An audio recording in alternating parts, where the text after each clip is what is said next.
ज्ञान गुण सागर, जय कपीस तिहुँ लोक उजागर।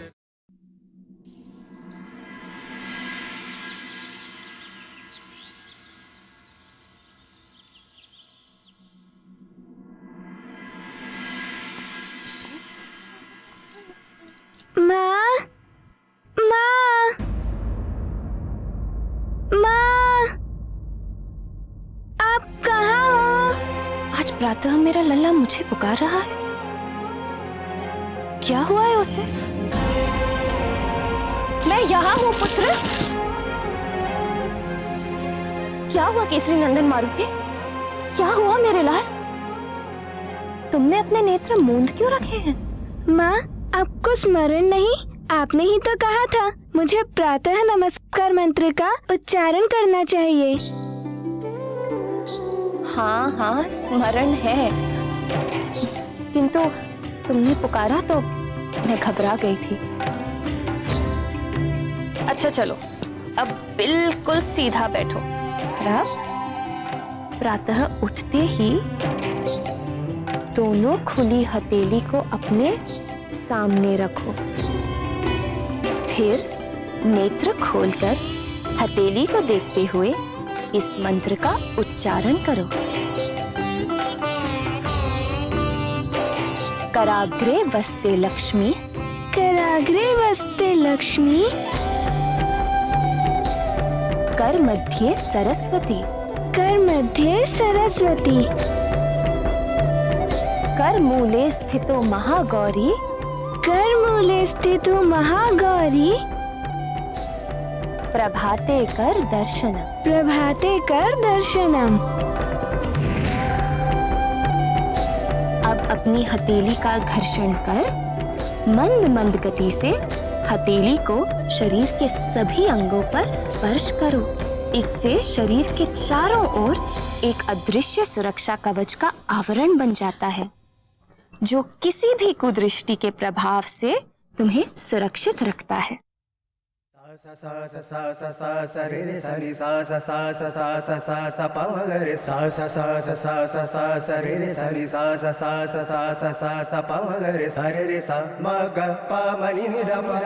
अरे रे नहीं नहीं, ऐसे नहीं।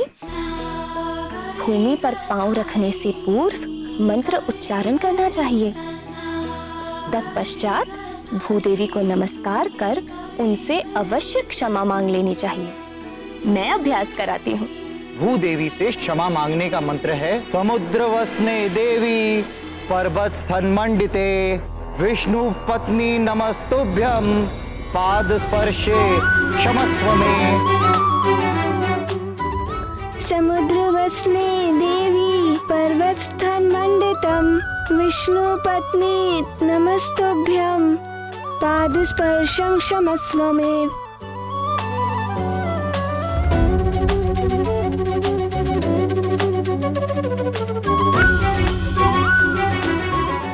पुत्र, तुम्हें इस मंत्र का ज्ञान कहाँ से प्राप्त हुआ? पाठशाला से माँ। आश्चर्य है, इतनी शीघ्रता से तुमने स्मरण भी कर लिया। हाँ माँ।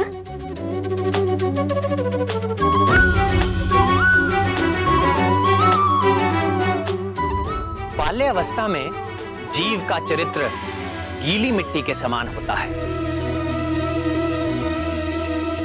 तो संस्कारों की विधि से उस गीली मिट्टी को कोई भी आकार दे सकता है। उचित समय पर उचित मात्रा में संस्कारों के जल से सींचा पौधा छाया से भरपूर वृक्ष बनकर अपनी और समाज की उन्नति के लिए सहायक हो सकता है। नहीं तो वही पौधा दुर्बल बेल बनकर समाज के लिए सदा एक समस्या या बोझ बनकर ही जीता है। वो संस्कार ही थे जो वाली का मन उसी दुर्बल बेल के जैसा था। हाँ, वाली और सुग्रीव में यही तो अंतर था।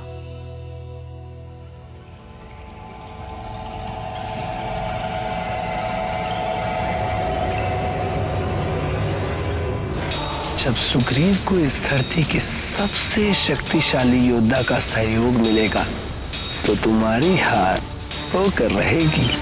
तुमसे भी शक्तिशाली योद्धा शीघ्र ही जन्म लेने वाला है। सुमेरु के शासक वानर राज केसरी का होने वाला पुत्र। महर्षि नारद जी की बात कहीं सत्य ना हो जाए। सुग्रीव का मेरे प्रति बदलता व्यवहार कुछ ठीक नहीं लगता। ये सब मायावी मरकट के कारण। आहा, बड़ा शिकार स्वयं चलकर पास आ रहा है।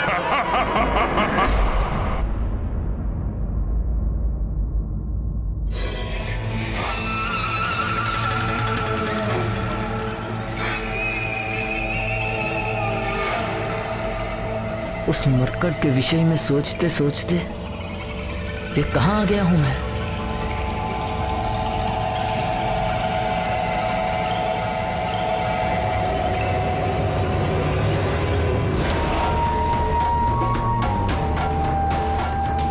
अरे ये फल अपने आप कैसे आगे बढ़ रहा है।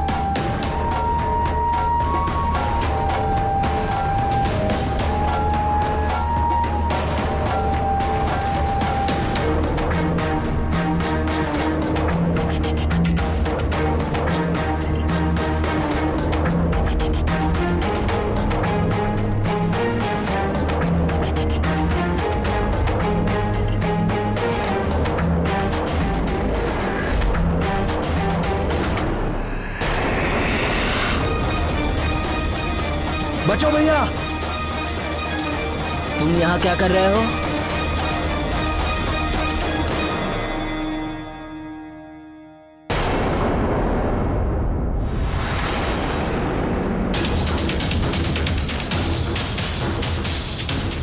मेरे वन में आकर अब कहां भाग पाओगे तुम।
हाथ आए दो बड़े हार छूट गए। कहां छुपा दिया पाठशाला के वानरों को।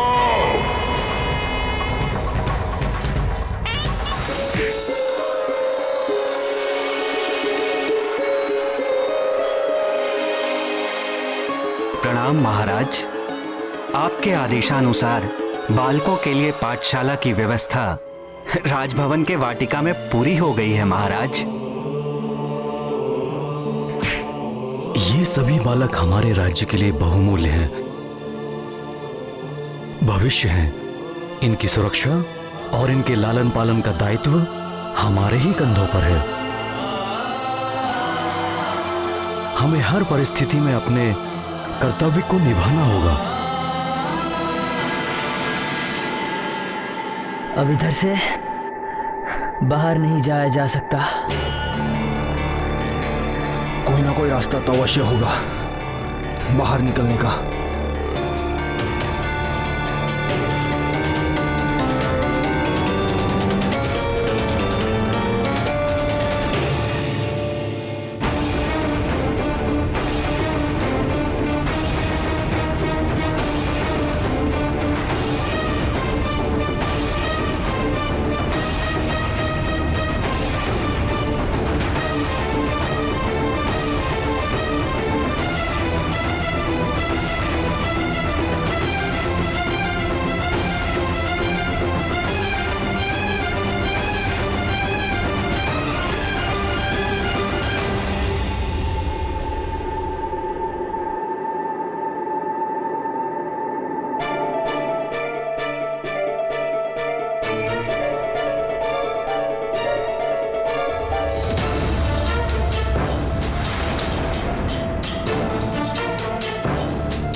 दूर रहो मुझसे, मैं तुम्हारी सहायता नहीं चाहता।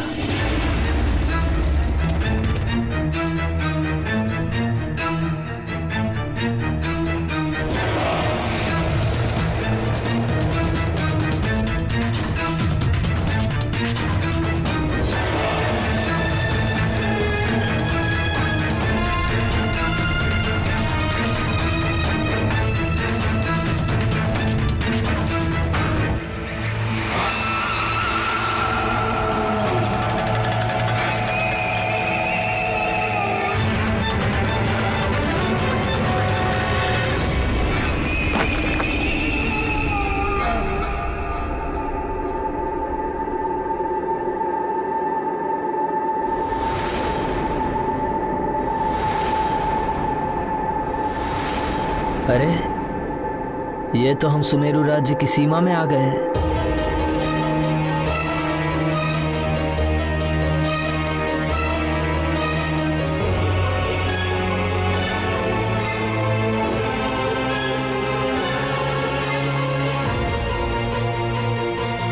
वृक्षासुर अत्यंत ही भयंकर और क्रूर राक्षस है, जो अपनी सीमा के भीतर आए मनुष्यों और अन्य प्राणियों की परछाई को पकड़कर जीवित ही चबा डालता है वो दानव।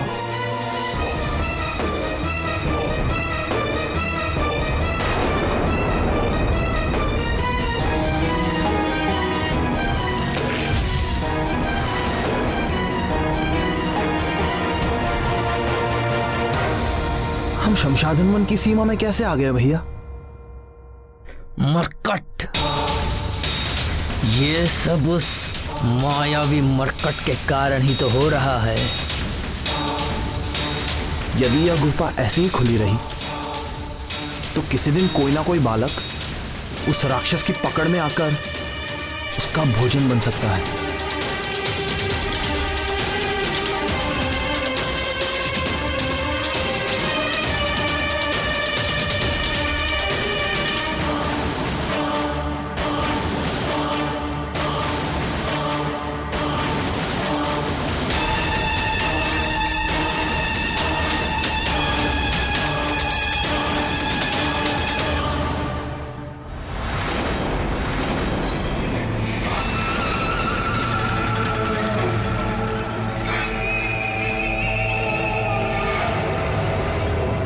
वाह सुग्रीव, तुमने अनजाने में सही एक सुझाव दिया है।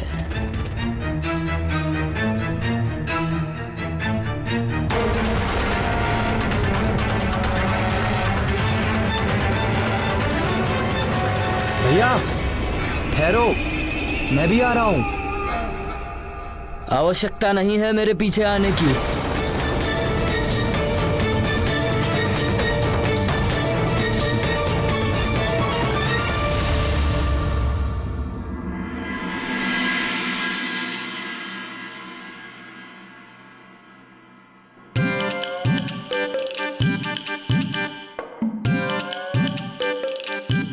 अब देखना, माँ मारुति के नेत्र में अंजन लगाएंगी।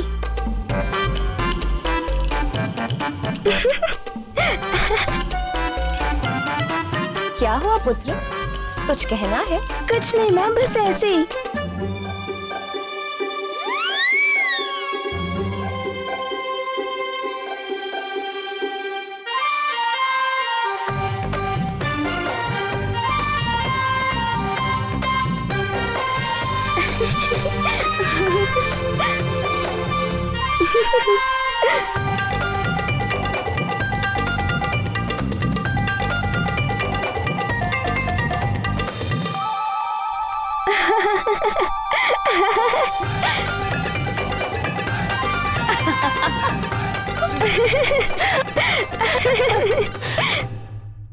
माँ,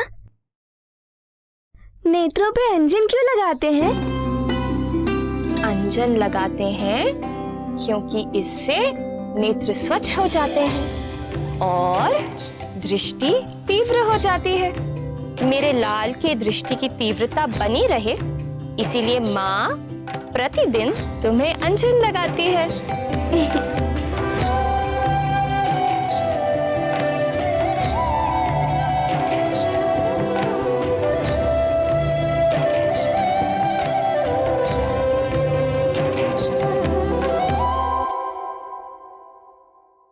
कान के पीछे तो नेत्र नहीं होते, तो वहाँ अंजन क्यों लगाते हैं माँ?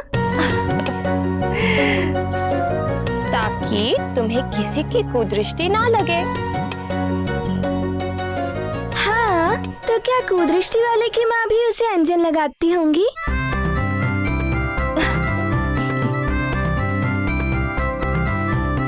माँ, आप मारुति को तभी अंजन लगाया करोगी जब मारुति बड़ा हो जाएगा।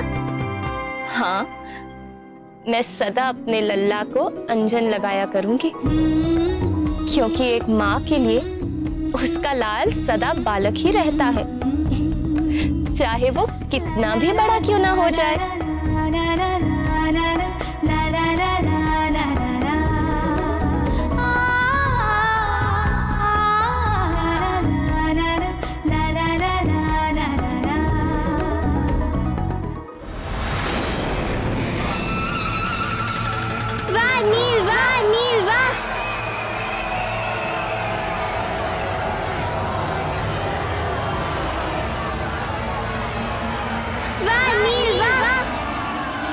आज का दिवस मेरे लिए अवश्य शुभ होगा।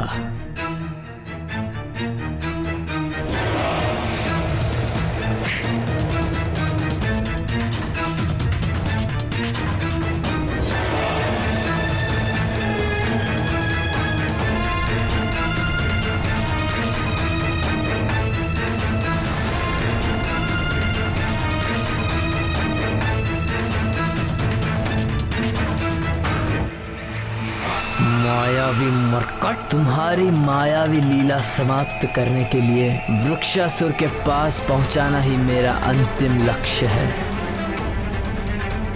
आज मैं महानतम कोई ना कोई उपाय अवश्य ढूंढ निकालूंगा।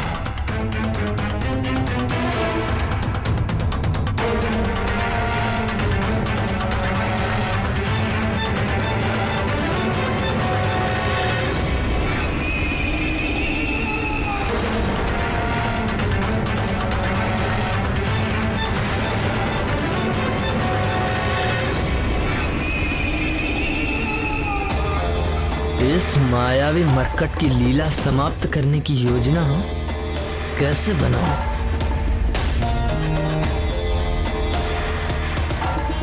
वाह नील वाह! वाह, क्या पछाड़ मारा है! ऐसा बल प्रदर्शन देखने का अपना ही आनंद है।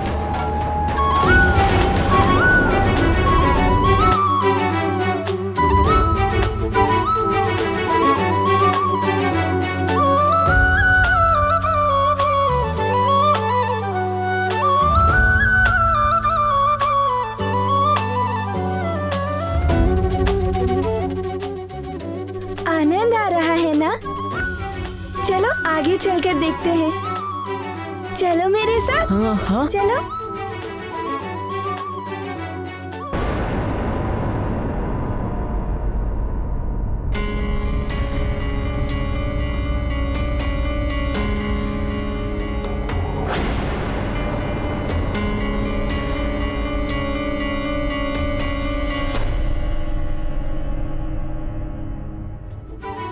आगे क्यों नहीं आ रहे हो? तुम्हें भय तो नहीं लग रहा ना? वो नहीं, मुझे नहीं आना तुम्हारे साथ। अरे भय का तो कोई प्रश्न ही नहीं है। चलो मेरे साथ, बहुत आनंद आएगा।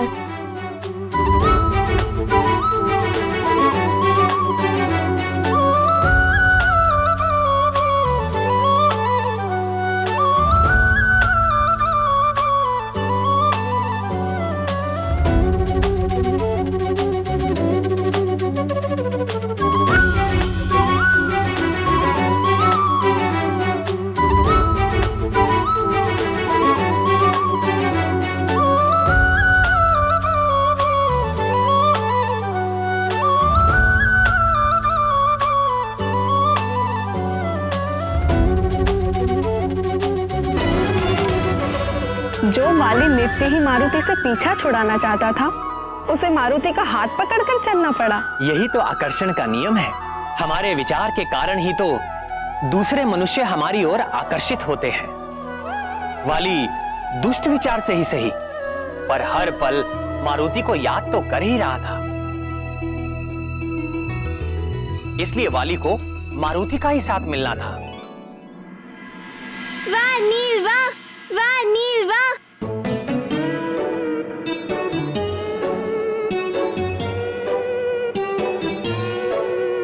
क्या आप पाठशाला में पाठ करने आए हैं? नहीं, मैं यहाँ पाठ पढ़ने नहीं आया हूँ। तो आप क्या करने आए हैं? मैं वो मैं क्या कर रहे हैं? बताइए ना।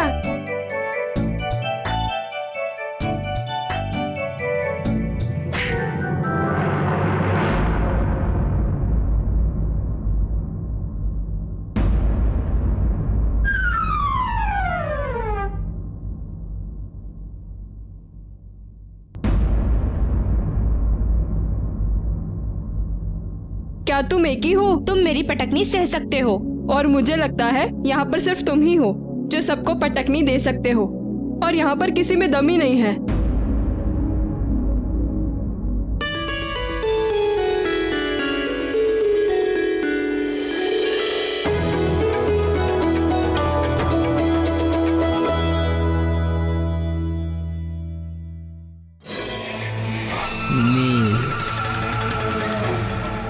इस बालक में अवश्य ही कोई बात है, किंतु बड़ा भोला लगता है।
देख रहे हो इनकी पूछ इनकी कितनी बात मानती है, उनका कितना ध्यान रखती है।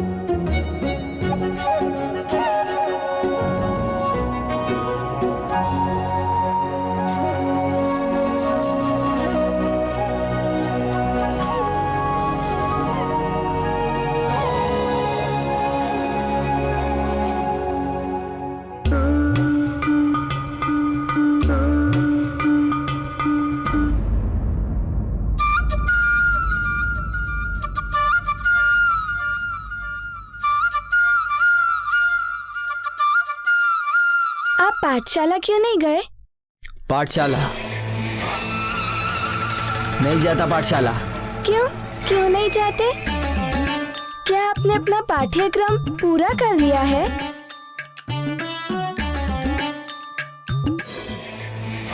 यही उचित अवसर है, क्यों ना अभी ही इसे वृक्षासुर तक पहुंचा दूं। हाथ तो इसने मेरा पकड़ ही रखा है।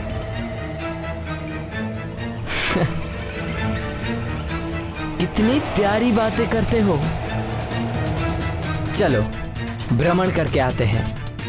हाँ हाँ चलिए।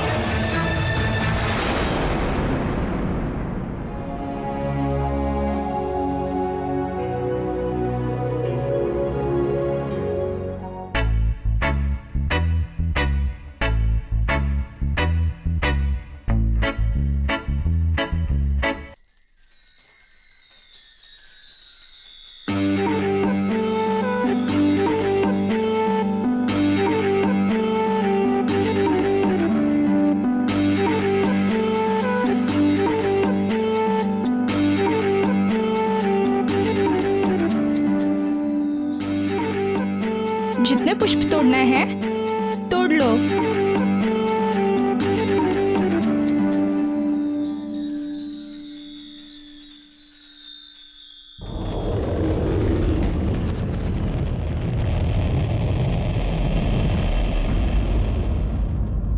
आप इतने बड़े हैं, परंतु आपको पता नहीं कि भूदेवी को प्रणाम करते हैं, उन पर थूकते नहीं।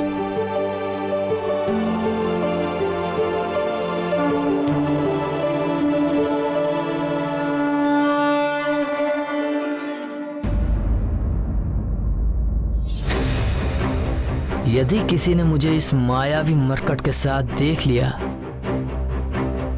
तो संकट आ जाएगी। तत्क्षण यहां से निकल लेना ही उचित रहेगा।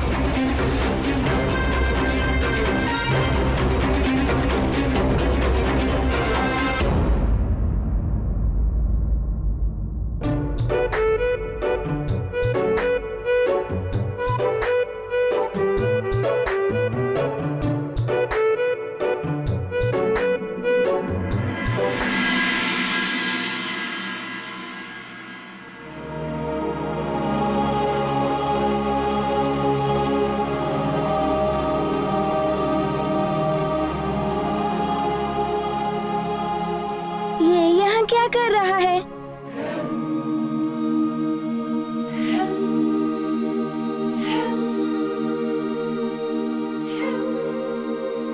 तुम ये क्या कर रहे हो? तुम्हारा नाम क्या है?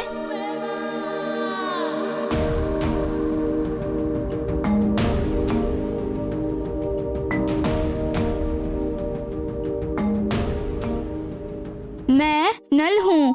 मैंने इस शिला पे अपनी मनोकामनाएं लिखी हैं, जिसे मैं ईश्वर के पास भेज रहा हूँ। समझ गए?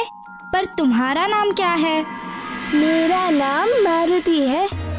किंतु तुम ये बताओ कि इस शिला पर अपनी मनोकामना लिखकर इस पानी में बहाने से क्या होता है? इससे हमारी मनोकामनाएं अवश्य पूर्ण होती है। किंतु ये शिला ईश्वर तक पहुँचती कैसे है?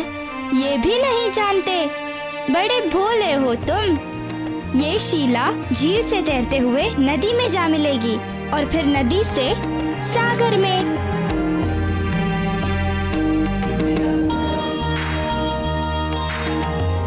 वहीं तो रहते हैं हमारे ईश्वर। ईश्वर हमारी मनोकामना अवश्य पूर्ण करेंगे।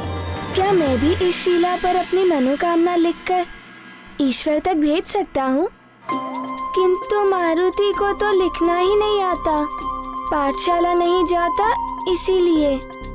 क्या तुम मेरी मनोकामना इस शिला पर लिख दोगे? सच में बड़े भोले हो तुम, इतना भी नहीं जानते। अपनी मनोकामना गुप्त रखनी चाहिए, हर प्रकार से गुप्त। ईश्वर के अतिरिक्त किसी को नहीं बतानी चाहिए अपनी बात, तब जाकर ईश्वर हमारी मनोकामना पूरी कर देते हैं। अब क्या करूं? इस नल को तो बहुत ज्ञान है। अपनी पूंछ की समस्या का समाधान इसी से पूछता हूँ। किस सोच में पड़ गए हो मित्र? मित्र? मित्र किसे कहते हैं, ये तो बताओ। इतना भी नहीं जानते? मित्र यानी सखा। सखा वही होते हैं जो तुम्हारे दुख सुख में साथ निभाते हैं, छोटी बड़ी हर बात आपस में बांटते हैं और कभी साथ न छोड़ने का प्रण भी निभाते हैं। समझ गए? अब बताओ, किस सोच में पड़ गए थे मित्र?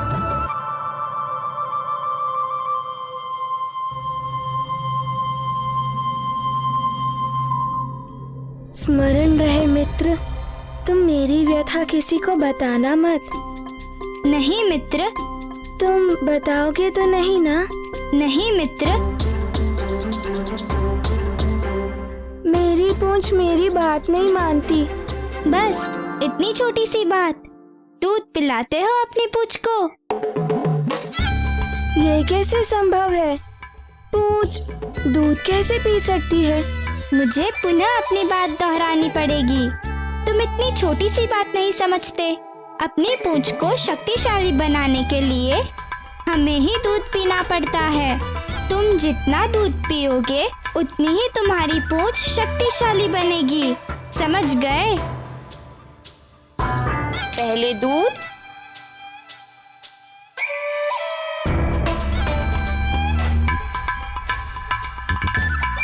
माँ भी कभी कभी बालकों की तरह हट करती हैं।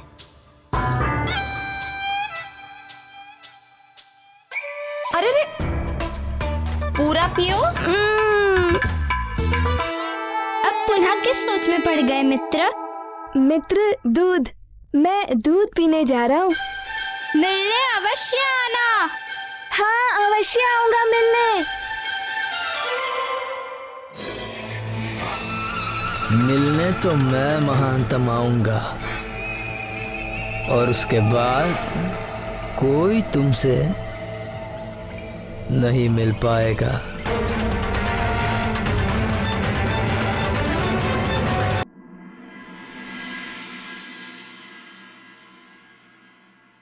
माँ, माँ। हाँ पुत्र। माँ, मुझे दूध पीना है।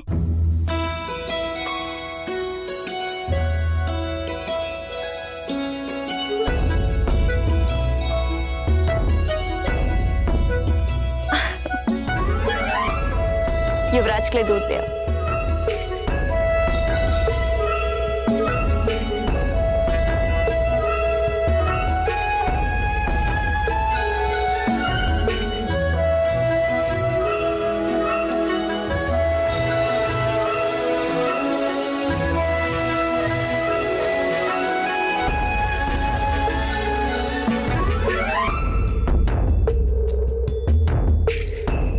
माँ, मुझे और दूध चाहिए।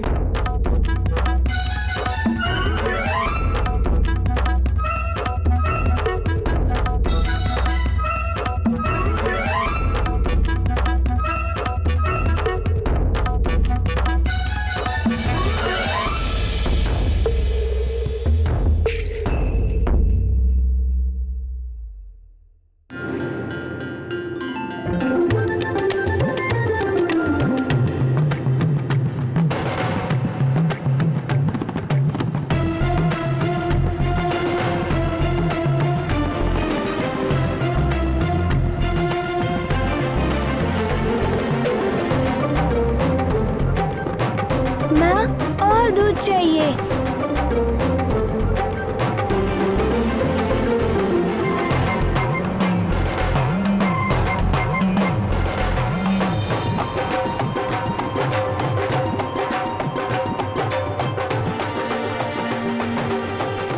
धैर्य रखो पुत्र, दूध मंगवाया है। यह तो बड़ा ही शुभ समाचार है। मेरे लाल को दूध प्रिय लग रहा है। हाँ माँ।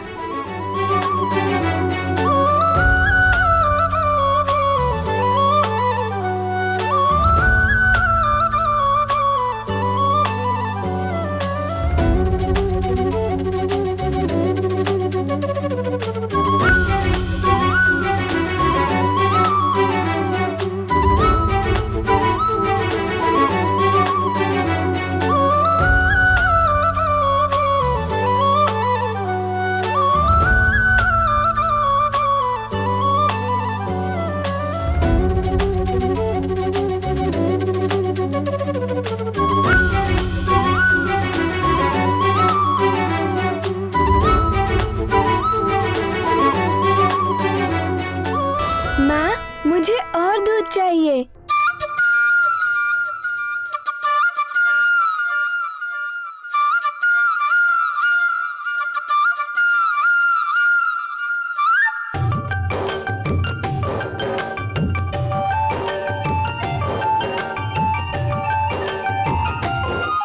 माँ, इस बार कुछ अधिक दूध लेकर आना ना।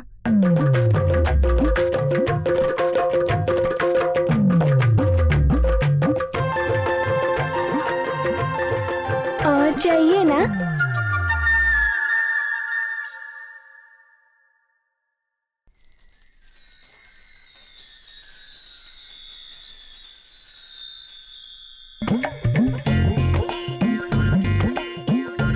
माँ, और चाहिए।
चाहिए।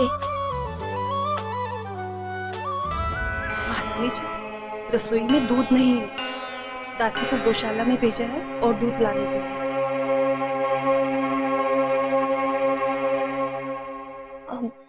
मारुति पुत्र, धैर्य रखो, गौशाला से दूध मंगवाया है।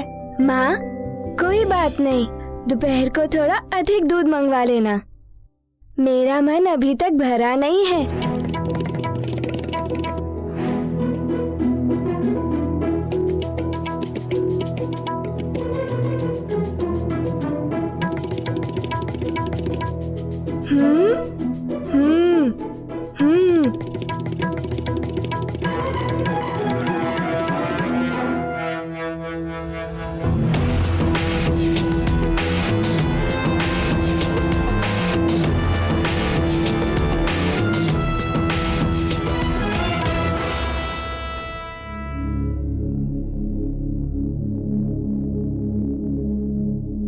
मैं अपनी पूंछ को दूध पिलाकर आया हूँ।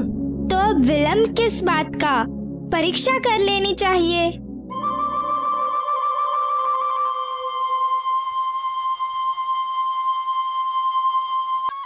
ये देखो।